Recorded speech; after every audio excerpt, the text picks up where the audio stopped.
마태복음 7장 24절에서 27절 말씀이며 신약 11페이지입니다.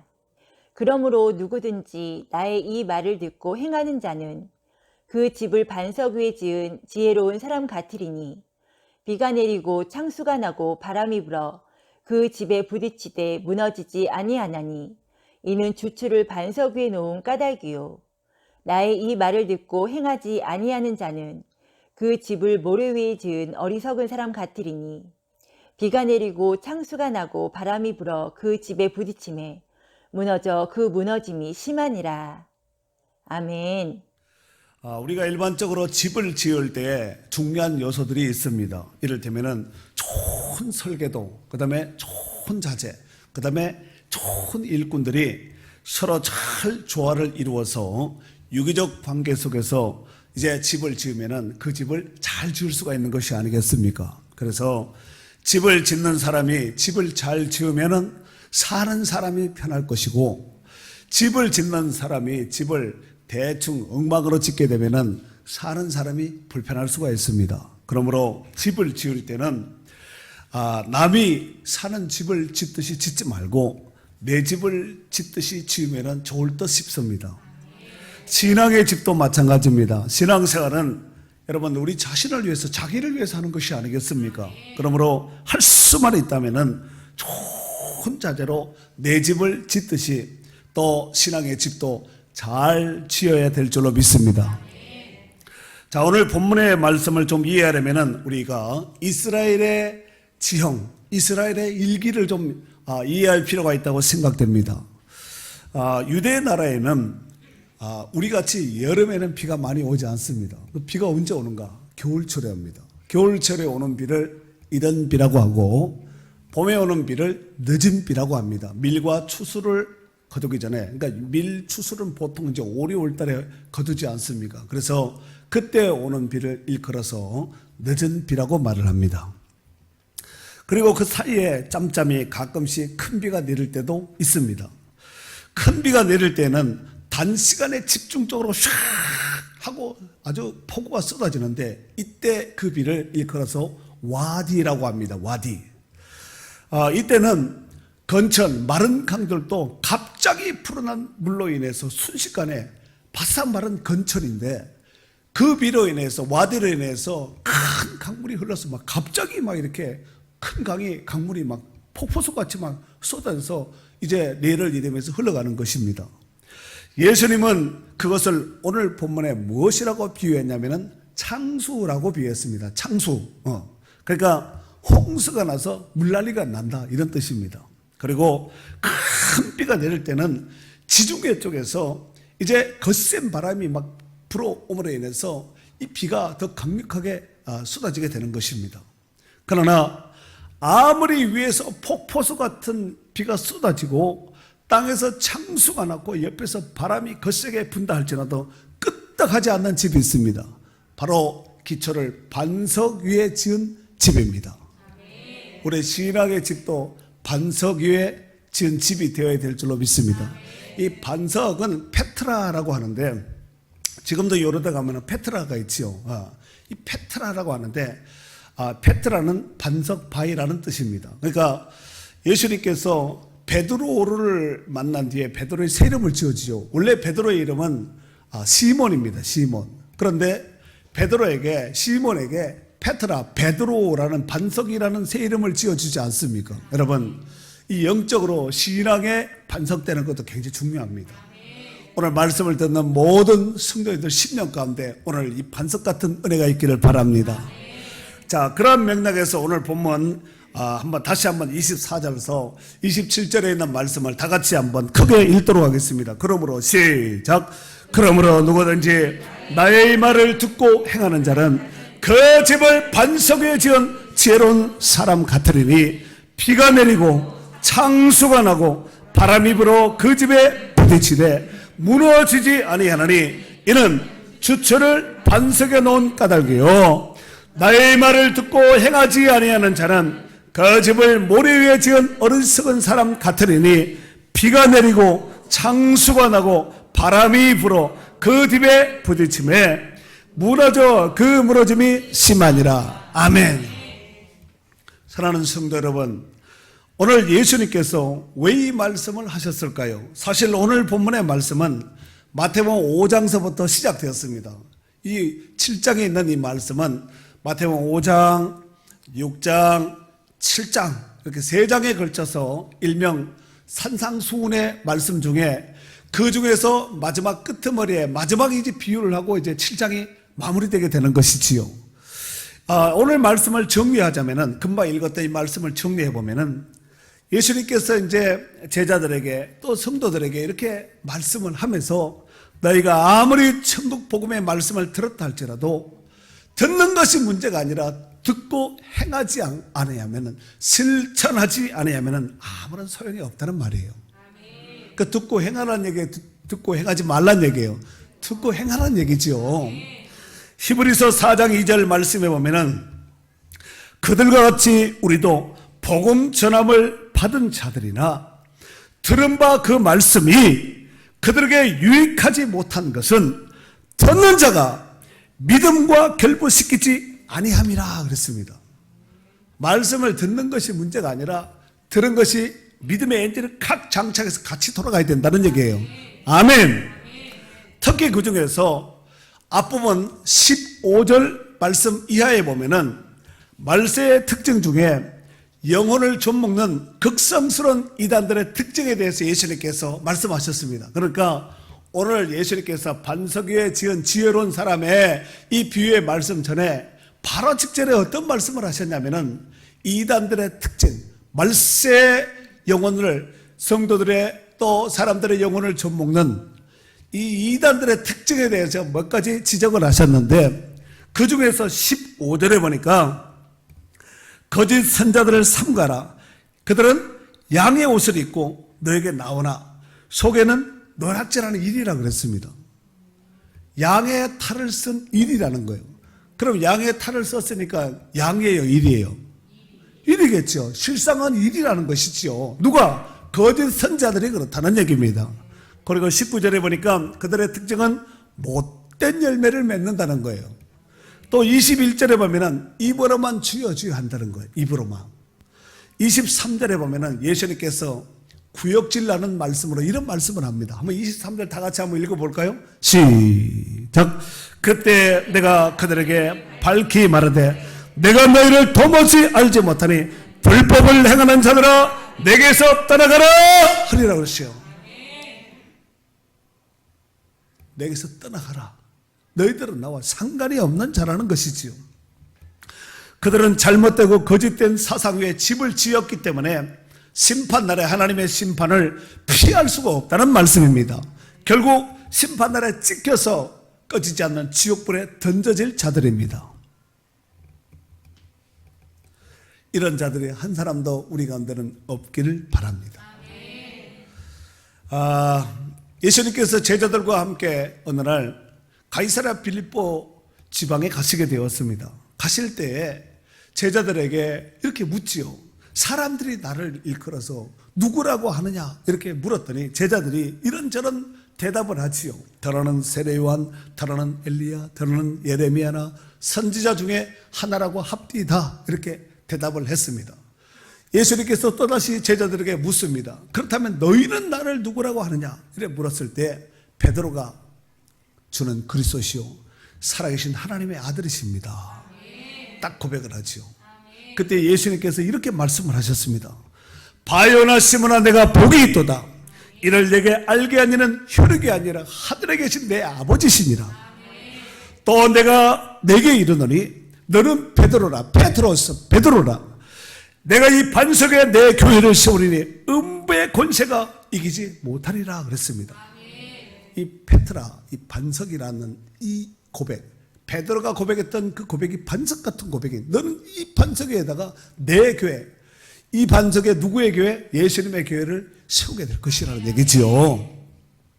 고린도전서 3장 11절 말씀에 보면은 이 터는 곧 예수 그리스도라 그랬습니다. 또 고린도전서 10장 4절에는 이 반석은 곧 그리스도라 그랬습니다. 아니 큰 바위 반석 보고 다 예수님이네 이렇게 할 것이 아니라 지금 예수님께서 말씀하신 것은 그 반석 같은 신앙 고백 있잖아요.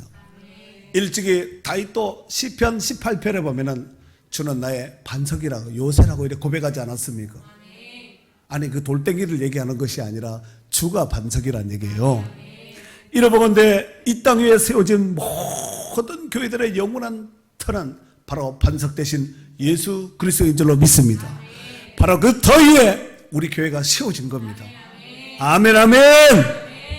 사랑하는 성도 여러분, 일반적으로 우리가 집을 지을 때 터 위에 집의 규모를 따라서 기초공사를 하게 됩니다. 기초공사가 끝나게 되면 집의 모양을 따라서 기둥을 세우게 됩니다. 기둥이 견고하게 세워졌으면 벽을 세우고 만들고 문을 만드는 것이 아니겠습니까? 그리고 필요에 따라서 각종 인테리어를 하게 되는 것입니다. 그리고 그 집이 잘 지었는지 잘못 지었는지를 알려면 살아보면 압니다. 최소한 1년은 살아봐야 되죠. 우리 같은 환경이라면, 사계절에 있는 우리 같은 지역이라면 봄, 여름, 가을, 겨울을 다 지나봐야지 그 집을 잘 지었는지 잘못 지었는지 알 수 있다는 것입니다. 이를테면 추위에도 견디고 더위에도 견뎌야 됩니다. 여름에 더운데 집이 더 더워요. 잘 지은 집일까요? 잘못 지은 집일까요? 겨울에 엄청나게 추운데 집 안엔 더 추워요. 잘 지은 집일까요? 잘못 지은 집일까요? 추위와 더위만 견뎌서 될 것이 아니라 태풍도 비바람에도 견뎌야 됩니다. 그래서 끄떡없이 버티는 집이 잘 지은 집입니다. 신앙생활도 마찬가지입니다. 신앙의 집도 잘 지었는지 잘못 지었는지를 보려면 알아보면, 살아보면, 그 모습을 보면 알 수 있다는 것입니다. 이를테면 비바람과 창수 같은 수많은 시련과 문제들 앞에서 끄떡하지 않고 떡 버티고 흔들리지 않는 이런 신앙을 가진 이런 성도는 잘 지은, 잘 만들어진 집과 같은 성도라고 볼 수가 있겠습니다. 고린도전서 3장 12절서부터 15절에 보면은 사도 바울이 이 집에 대한 공력 테스트를 합니다. 여러분, 집도 어떤 자재를 쓰느냐에 따라 집값이 달라집니다. 집이 어떤 터 위에 세워졌는가, 강남에 세웠는가, 섬에 세웠는가, 상간 오지 벽지에 그 터를 세웠는가에 따라서 집값이 달라진다는 것입니다. 고린도전서 3장 12절에서 15절에 보면은 만일 누구든지 금이나 은이나 보석이나 나무나 풀이나 짚으로 이 터 위에 세우면, 이 터는 누구죠? 예수 그리스도입니다. 이 터 위에다가 만일 금은 보석 각종 나무 풀 짚으로 집을 세우게 될 때 각 사람의 공적이 나타날 터인데, 그 세운 사람의 공적이 나타나는데 그날이 공적을 밝히리니 이는 불로써 공적을 나타내고 불 가지고 시험한다는 얘기죠. 그 불이 각 사람의 공적이 어떤 것을 시험할 것입니다. 만일 누구든지 그 위에 세운 공적이 그대로 있으면 상을 받고, 누구든지 그 공적이 불타버리면 해를 받으리니 그렇습니다. 신앙생활도 언제 어디서 어떻게 우리 인생의 삶이 무슨 변수가 생길지 아무도 예측 불허입니다. 다만 하나님의 지키심과 보호하심 속에서 하루하루 사는 것이 아니겠습니까? 그런데 오늘 집을 잘 짓고 난 다음에 공력 테스트를 한다 그러지요. 근데 그 공력 테스트는 뭘 가지고 테스트하냐면 불로 한다는 거예요. 불 가지고 푹 됐을 때 불타면 해를 받고 그대로 있으면 상을 받는다는 것입니다. 우리의 신앙도 마지막 날에 어떻게 될까요? 다 홀랑 타버리는 집이 될 것이 아니라, 금은 모양체를 가지고 있지만 불을 대도 그대로 금에 대한 저거는 용도는 변하지 않습니다. 모양은 변하다. 금 자체의 이런 본질은 변하지 않는다는 것입니다. 그렇지 않겠습니까? 네. 고린도서 10장 18절에 보면은 옳다 인정함을 받는 자는 자기를 칭찬하는 자가 아니요 오직 주께서 칭찬하시는 자니라 그랬습니다. 주님이 옳다, 주님이 맞다, 주님이 이제야 라고 이렇게 주님이 인정하는 이런 성도가 진짜 백이라는 거예요. 아멘. 사랑하는 성도 여러분, 만약 집을 지음에 있어서 거꾸로 반대로 순서를 바꿔서 기초부터 이렇게 쌓는 것이 아니라 도배부터 하고 거꾸로 만약에 이렇게 집을 짓는다면 집을 질 수 있을까요? 절대로 공사 진행을 할 수가 없습니다. 여러분들 모든 일에는 순서가 있듯이 신앙생활도 순서에 따라서 착착 이렇게 진행하면은 문제될 것이 하나도 없습니다. 문제는 많은 사람들이 이 신앙생활을 함에 있어서 자기 방법대로 자기 뜻대로 하는 것이 이게 문제예요. 여러분은 어떤 것 같습니까? 진정한 신앙생활은 내 방법대로 하는 것이 아니라 하나님이 원하시는 방법대로 해드리는 것이 바로 진짜 백인 신앙생활인 줄로 믿습니다. 만약 내 방법대로 내 편리대로 내 편한 대로 만약에 하게 된다면 그건 신앙생활이 아니라 인본주의요 종교인입니다. 바리새인과 서기관들은 그들 나름대로 열심히 신앙생활을 잘하고 하나님을 잘 섬긴다고 하였지만 주님이 보셨을 때는 가짜였습니다. 그래서 그들을 향하여 신랄하게 책망하신 말씀이 마태복음 23장에 기록된 말씀입니다. 거기 보면 끊임없이 예수님께서 화 있을진저 서기관과 바리새인들하고 아주 신랄하게 책망한 예수님께서 그 인자하신 그 좋으신 예수님께서 신랄하게 책망을 하셨다니까요. 그 중에서 마태복음 23장 13절에 보면은 화 있을진저 외식하는 서기관들과 바리새인들이요, 너희는 천국 문을 사람들 앞에서 닫고 너희도 들어가지 않고 들어가려고 하는 자도 들어가지 못하게 하는도다. 그러니까 화가 있을 수밖에 없지 않겠습니까? 오늘 여기 본문이 담겨져 있는 마태복음 7장 21절 말씀에도 보면은 나더러 주여 주여 하는 자마다 천국에 다 들어갈 것이 아니요 다만 하늘에 계신 내 아버지의 뜻대로 뭐 하는 자? 행하는 자가 들어간다고 말씀하고 있습니다. 사랑하는 성도 여러분, 교회의 머리는 예나 지금이나 오직 예수 그리스도입니다. 주님은 이 땅에 영혼을 구원하고 주님이 주신 사명을 감당하라고 교회를 세우셨습니다. 그리고 다양한 사람들을 불러서 교회의 지체로 삼아주셨습니다.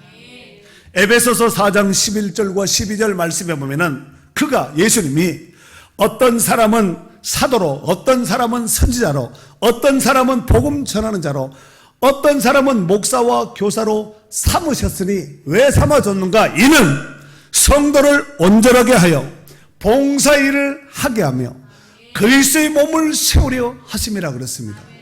왜 일꾼들을 세우고 중직자들을 세우고 이런저런 직분자들을 세웠는가? 이는 성도를 온전하게 해서 봉사일을 하게 하며, 그래서 그리스도의 몸이 교회를 든든하게 세우기 위해서 바로 일꾼들을, 중직자들을, 각종 직분자들을 세우셨다는 것입니다. 이를테면 예루살렘 초대교회를 세울 때 주님은 자신의 터 위에 다양한 일꾼들을 세우셔서 사명을 감당하도록 하셨습니다. 그 중에서 베드로와 요한과 야고보, 특히 예수님께서 가까이 또 각별한 예수님께 훈련을 받았던, 양육을 받았던 베드로와 요한, 야고보, 이 세 사람은 예루살렘 초대교회에 있어서 기둥 같은 역할을 감당했던 사도들입니다. 갈라디아서 2장 9절 말씀에 보면은 또 기둥같이 여기는 야고보와 게바와 요한도 이렇게 했습니다. 야고보, 게바, 요한을 얘기할 때 그들의 이름 앞에 뭐라고 붙였어요? 기둥같이 여기는 야고보, 게바, 요한, 이렇게 말씀하고 있습니다. 사랑하는 성도 여러분, 집을 세움에 있어서 기둥의 역할은 정말 중요합니다. 우리가 건물에 이렇게 서 있는 것도 기둥 때문에 다 서 있는 거예요. 창문 때문에 서 있는 거 아닙니다. 인테리어 때문에 서 있는 것이 아니라 기둥 때문에 건물이 서 있는 것이 아니겠습니까? 건물의 큰 무게는 누가 받치고 있냐면 기둥이 다 받치고 있는 거예요. 기둥이 많다는 것은 그만큼 감당해야 될 것들이 많다는 거지요. 튼튼하다, 굵다, 든든하게 세웠다는 것은 위에 올라간 것들이 그만큼 많다는 얘기입니다.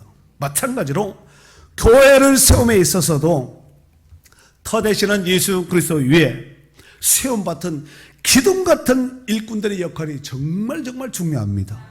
그들은 교회를 세워감에 있어서 무게감이 있는 일과 사명도 감당하는 자들이기 때문에 그렇습니다. 오늘 본문의 말씀에 지혜로운 건축자가 지은 집은 비바람과 창수가 나도 끄떡하지 않는 집이라고 이렇게 소개하고 있습니다. 왜 그럴까요? 주추를 반석 위에 세웠기 때문에 그렇습니다.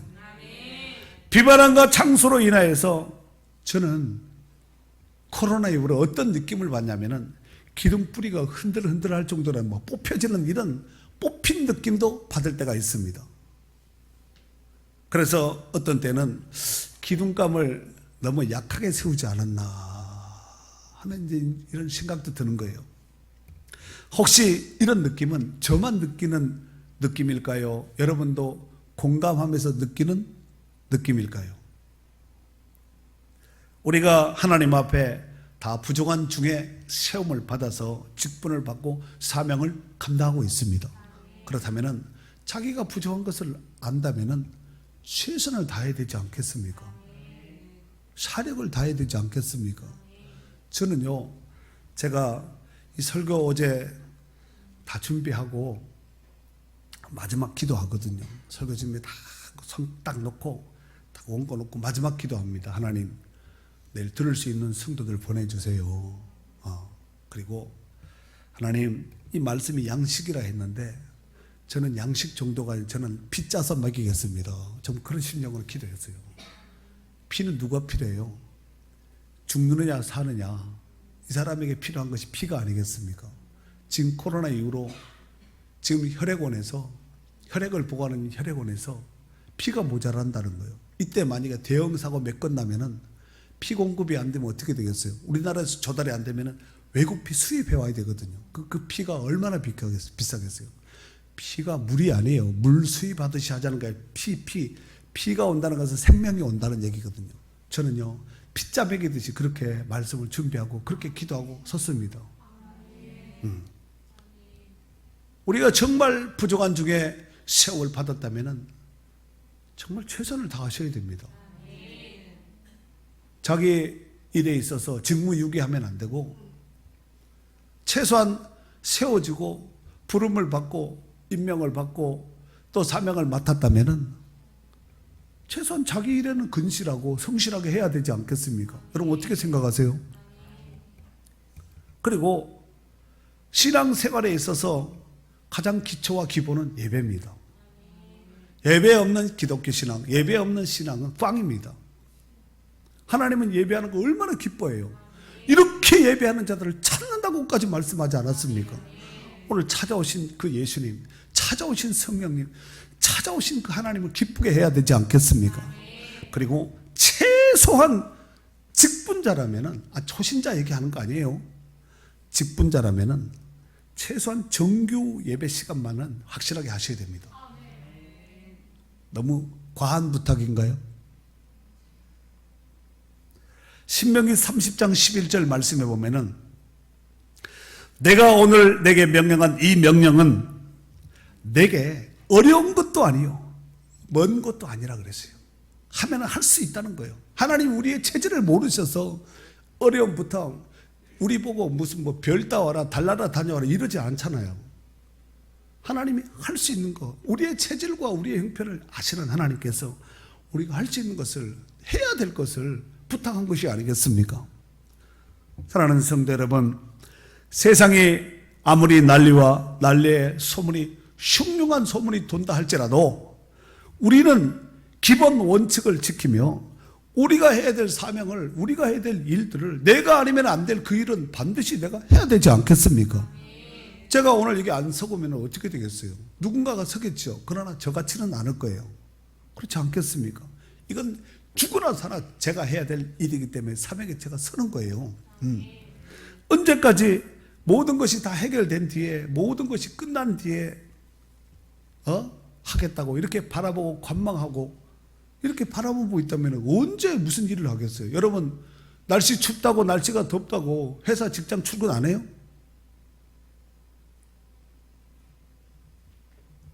우리는 예수 믿고 구원받는 순간부터 우리는 하나님의 자녀입니다. 그냥 자녀가 아니라 특별한 존재입니다. 하나님의 자녀는 하나님의 자녀답게 살아야 됩니다. 아멘이지요. 그리고 진정한 하나님의 자녀는 하나님의 뜻대로 알고 그 뜻을 알고 그 말씀에 순종하며 사는 사람이 하나님의 자녀가 아니겠습니까? 하나님이 하라고 하면 하고 하나님이 하지 말하면 하지 말면 되는 거예요. 세상 법은 잘 지키면서 하나님의 법은 불법을 지키면 안 되잖아요. 아까 23절 읽지 않았습니까? 불법을 행하는 자는 예수님이 구역질 나서 떠나가라는 거예요. 정말로 우리의 신앙이 지혜로운 사람이 지은 반석 위에 지은 집이라면 조심하고 경계하면서 세상 풍조는 휘말려서는 안 됩니다. 휘둘려서는 안 된다는 거예요. 정말 그 집이 잘 지은 집이요 주님이 기뻐하는 성도의 모습이 아니겠습니까? 몸이 안 좋아서 교회를 못 나간다는 거예요. 그럼 쉬어야 되잖아요. 몸이 좋아졌어요. 몸이 막 좋아진 거야. 놀러 가는 거예요. 참 고민이 되는 거예요. 세상은 사람은 다양하니까 다양성을 제가 모르는 것이 아니라 인정합니다. 그렇게 몸이 안 좋고 연약하고 그런데 돈 벌러 간다는데 씩씩하게 간다는 거예요. 참 마음이 많이 아팠어요. 어쩌면 근본 코로나19는 우리의 신앙의 집의 상태를 점검할 수 있는 좋은 사례라고 생각됩니다. 우리가 이 정도의 분량을 감당하지 못한다면 이보다 더 큰 문제들 앞에서는 어떻게 할 거예요? 앞으로 이거보다 더 심각한 재앙이나 전염병이나 문제들이 올 거예요. 반드시 오게 되어 있습니다. 예수님이 온다 그랬으니까. 우리는 이것이 제일 큰 것인 줄 알겠지만 이거보다 더 심각한 문제가 발생된다면 우리의 신앙이 어떻게 될 것인가? 그때가 되면은 진짜 집과 가짜 집은 확실하게 구별이 되게 되어 있습니다. 집의 문제가 아니에요. 이 집의 문제가 아니라니까. 이 집보다가 더 중요한 것이 주초. 주초를 어디에 뒀느냐. 주초를 처음부터 잘못했으면 자리를 처음부터 옮기셔야 됩니다. 거기다 지면 안 돼요. 사람의 생각, 사람의 방법, 인본주의에다가 신앙의 집 쌓아봤자 그거 언젠간 반드시 와디, 이 쏟아지는 갑자기 내리는 이 장맛비 앞에서는 감당이 안 됩니다. 그래서 이스라엘 유대사회의 집은 부자들은 산동네에 짓습니다. 위에, 바위 위에 짓습니다. 가난한 사람은 그 아래 짓는 거예요. 평지에다가. 그 비가 오면은 싹 쓸려 집채로 그냥. 여러분, 불탄 자리는 화재 난 데는 흔적이 남아있죠. 물난리 난 데는 흔적도 없이 깨끗하게 싹, 흔적 자체도 없습니다. 이 물난리가 나면은 모래 위에 지은 집은 바로 이런. 그래서 오늘 성경에 보면은 그냥 무너짐이 많이 무너진다가 아니라 무너짐이 심하니라 그랬습니다. 그 무너짐이 심하다는 거예요. 심하다는 건 뭐예요? 끝장났다는 얘기거든요. 혹시 우리의 신앙생활 중에 오늘 우리가 봤을 때 스스로 자가 진단을 해야 되겠죠. 혹여나 부실한 부분이 진단되고 드러났다면 그냥 쳐다보지 말고 이러고 살다 말아야지. 그 사람이 무슨 희망이 있겠어요? 무슨 좋은 앞날을 예측할 수 있겠습니까? 그렇게 하지 말고 신앙의 역청을 안팎으로 노아 방주 때 역청을 안팎에 발랐듯이 확인해서 터진 데는 꼼꼼하게 쳐발라야 돼요. 발라서 다시는 물이 들어오지 못하도록. 배인데 물이 들어오면 배의 잠수함이지요. 그렇지 않겠습니까? 잠수함도 잠수함 안에는 물이 들어오지 않습니다. 그래서 꼼꼼하게 신앙의 역청을 발라서 마지막 시대에 대재앙의 환난을 준비하고 대비할 수 있는 기회로 삼아야 될 줄로 믿습니다. 그래서 영원히 든든한 반석 되시는 예수 그리스도의 기초 위에 좋은 자, 되도록이면 좋은 자재 쓰셔야 됩니다.